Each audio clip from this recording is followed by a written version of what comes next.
اگر آپ اپنے دل کی ویران دنیا کو آباد کرنا چاہتے ہیں، دل کی اندھیر نگری کو روشن کرنا چاہتے ہیں، تو ما سوا اس کے اور کوئی طریقہ نہیں ہے کہ جو طریقہ محمد الرسول اللہ صلی اللہ علیہ وسلم اختیار فرمایا کرتے تھے۔ دل کو آباد کرنے کا ایک بہت بڑا طریقہ ہے اپنے اللہ کی یاد۔ یاد کا مطلب یہ ہے کہ اپنے گناہوں کو یاد کریں، اس سے معافی مانگیں، اس کی بے پناہ نعمتوں کا اعتراف کریں اور اس سے شکریہ ادا کریں، اس کی عظمتیں اور بڑائیاں اور قدرتیں ان کا دل میں تصور لائیں۔ یہ اللہ کی یاد ہے اور اسی سے بندے کا دل آباد ہوتا ہے۔ الا بذکر اللہ تطمئن القلوب۔ تو اللہ کے رسول صلی اللہ علیہ وسلم کے صبح اور شام کے دو ایسے کلمات جو وہ ادا فرماتے، میں آپ بھائیوں کو سنا دیتا ہوں۔ آپ صبح بھی اور شام بھی اس کو دل کی گہرائیوں سے پوری طرح اپنے اللہ کی طرف متوجہ ہو کے تو اس کو جو ہے وہ پڑھا کیجئے۔ پھر دیکھیں کہ دل میں اللہ کی محبت کی، پیار کی، اطاعت کی بہار کیسے آتی ہے۔ صبح ہوتی آپ فرماتے اصبحنا واصبح الملک للہ والحمد للہ۔ اللہ، آج کا دن بھی طلوع ہوا ہے، تیری بادشاہی میں طلوع ہوا ہے۔ اللہ، کبھی ایسے نہیں ہوا دن چڑھے تیری بادشاہی نہ ہو۔ اللہ، نہ کبھی ہوا ہے، نہ کبھی ہو سکتا ہے، نہ کبھی ہوگا۔ والحمد للہ، اور اللہ میں تیرا بہت شکر گزار ہوں کہ تو نے مجھے یہ عقیدہ عطا فرمایا کہ دن چڑھے تو میں یہ کہوں کہ اللہ تیری بادشاہی میں طلوع ہوا ہے۔ وگرنہ کتنی قومیں ایسی تھی، کتنے لوگ ایسے تھے، دن چڑھے اور وہ کہتے تھے کہ ہمارا رب جو ہے وہ سورج ہے۔ اللہ اکبر۔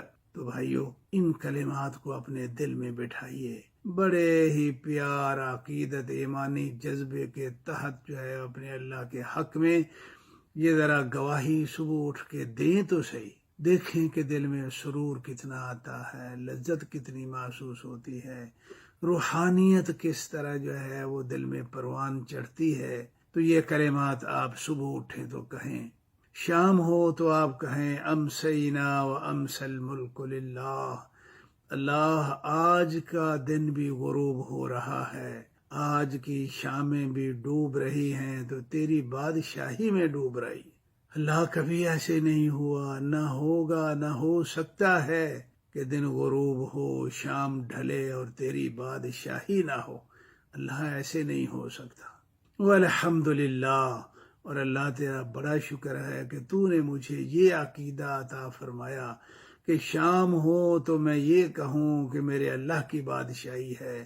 وگرنہ کتنے لوگ، قومیں ایسی تھیں جو شام ہوتی تو کہتے کہ ہمارا رب آج چاند ہے، جب چاند نہ ہوتا تو ستاروں کو رب مانتے تھے۔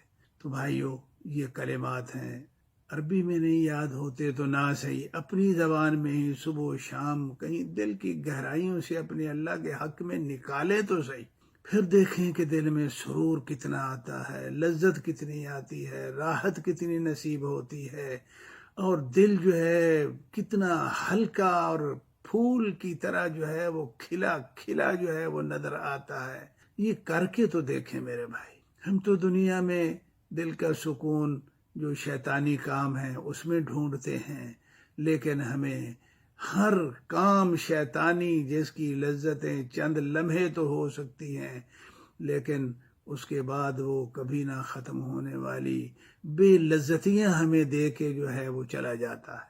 تو میرے بھائیوں، ان کلمات کو جو ہے وہ پڑھیں، اور اللہ کے رسول صلی اللہ علیہ وسلم یہ کہنے کے بعد، صبح و شام کہنے کے بعد یہ دعا بھی کر لیا کرتے کہ اللہ، آج کے دن تیرے اپنی مخلوق کی حق میں اگر کوئی تلخ فیصلے ہیں تو مجھے ان کی شر سے محفوظ فرمانا، اور جو خیر والے فیصلے ہیں اللہ ان سب میں مجھے شریک کر لینا۔ جب رات ہوتی تو کہتے کہ اللہ، آج رات اگر اپنی مخلوق کے حق میں تیرے کوئی تلخ فیصلے ہیں تو میں ان کی شر سے تیری پناہ میں آتا ہوں، میری حفاظت فرما، اور جو خیر و برکت ہے وہ ساری مجھے عطا فرما دے۔ بھائیو، یہ صبح بھی اور شام بھی اس کو تسلسل سے پڑھیں، دیکھیں خوش نصیبیاں بھی ہوں گی، اللہ شر سے بھی محفوظ رکھے گا، خیر بھی حاصل ہوگی، اور ساتھ یہ ہے کہ دل میں اللہ کی محبت اور پیار کے جذبات بھی روز بروز بڑھتے چلے جائیں گے، بڑھتے چلے جائیں گے، روحانی لذت محسوس ہوگی، روحانی سکون محسوس ہوگا۔ آدمی جہاں دنیا گھبرائی ہوتی ہے وہاں آدمی سکون کی حالت میں ہوتا ہے۔ اللہ رب العالمین ہماری تمام پریشانیاں دور فرمائے، ہر شر سے ہمیں محفوظ فرمائے۔